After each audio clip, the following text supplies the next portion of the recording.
Assalamualaikum warahmatullahi wabarakatuh. Berjumpa kembali di channel Irawan Channel. Baiklah, kali ini saya akan berbagi informasi mengenai penilaian kesesuaian ya, yang tentunya berlaku untuk P2 dan P3. Nah, di sini kalau kita ketahui bersama ya, untuk pelamar P1 yang belum mendapatkan penempatan ya, bisa turun prioritas menjadi P2 atau P3 atau pelamar umum. Nah, di sini misalnya ada guru honorer yang sudah P1 tetapi misalnya di sekolah tersebut tidak atau belum mendapatkan penempatan ya, setelah login ke akun SSCASN terlebih dahulu. Nah, di sini misal kalau setuju bisa melanjutkan sebagai guru honorer di sekolah tempat tugas saat ini. Kemudian kalau tidak atau tidak bersedia, bisa turun prioritas menjadi P1, P2 atau pelamar umum, yang tentunya pelamar umum nanti akan melaksanakan seleksi kompetensi kembali ya untuk metode CAT UNBK. Nah, jika formasi tersebut bisa dimenangkan oleh pelamar umum tersebut, misalnya ada satu formasi di sekolah SD, maka formasi tersebut bisa dimenangkan oleh pelamar umum tersebut jika nilai ambang batas atau guru tersebut masuk ke passing grade ya. Nah, kemudian di sini ada mekanisme dilakukan dengan penilaian kesesuaian dengan mengutamakan guru honorer negeri. Ingat ya, ini adalah guru honorer negeri yang saat ini sedang mengajar dengan beban kerja sesuai dengan regulasi. Nah, seperti yang kita ketahui bersama bahwa ada 589.784 guru honorer negeri belum lulus passing grade.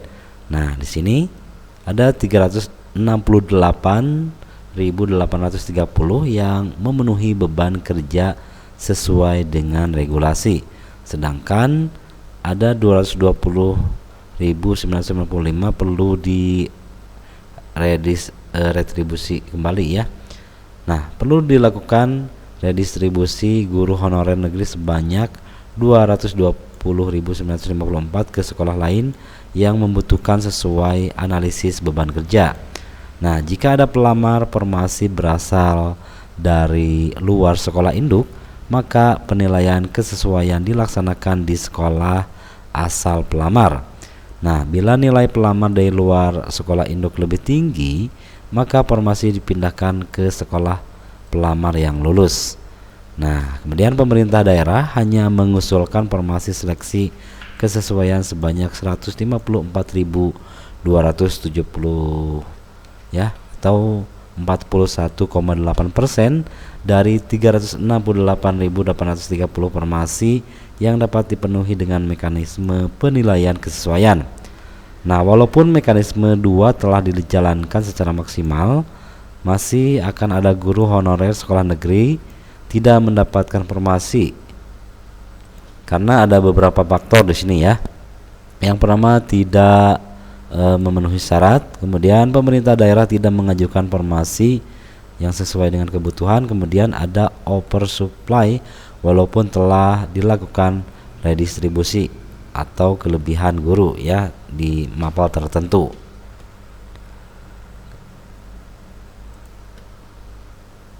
Nah, kemudian di seleksi penilaian kesesuaian ini ya, setiap pelamar harus memiliki akun SSCASN terlebih dahulu ya. Kemudian setiap penilai memiliki akun penilai, baik itu kepala sekolah, kemudian pengawas ya, guru senior yang ditugaskan untuk melaksanakan penilaian.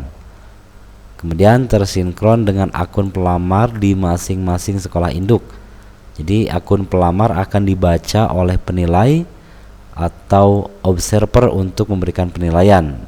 Nah, penilaian yang dilakukan oleh kepala sekolah, guru senior, pengawas sekolah yang ditugaskan, bobotnya 40% ya, akan dinilai kompetensi di sekolah induknya. Kemudian untuk kinerja, nah di sini kinerjanya ya, pelamar akan dinilai kinerjanya di sekolah induknya oleh kepala sekolah, guru senior, pengawas yang ditugaskan. Nah, hasil penilaian kinerja kemudian akan diverifikasi oleh Dinas Pendidikan BKPSDM berdasarkan portofolio guru dengan skala 60 hingga 100%. Ya, di sini sedangkan untuk tim penilainya kepala sekolah, guru senior, pengawas sekolah, Dinas Pendidikan dan BKPSDM. Nah, di sini selain kompetensi kemudian kinerja ada juga latar belakang. Nah, pemeriksaan latar belakang dilaksanakan untuk memastikan tidak adanya keterlibatan dalam kegiatan perundungan, kekerasan seksual, penyalahgunaan narkotika, psikotropika dan zat adiktif lainnya atau nafsa, serta intoleransi. Pelamar akan dinilai oleh Dinas Pendidikan dan BKPSDM. Nah, sedangkan untuk bobot penilaian sendiri, kepala sekolah 50%, guru senior 30%, pengawas 20%, ya. Kemudian kalau X berarti tidak ada penilai, ya. Nah, ini. Kemudian bisa dibagi misalnya beberapa cara, ya. Misalnya terdapat guru senior dan pengawas saja bisa dilakukan 60% dan pengawas 40%. Kemudian kepala sekolah 70%, pengawas 30%. Kemudian apabila tidak ada guru senior atau pengawas bisa dilakukan oleh kepala sekolah 100%, atau apabila jika tidak ada kepala sekolah dan pengawas maka dilakukan oleh guru senior sebanyak 100%.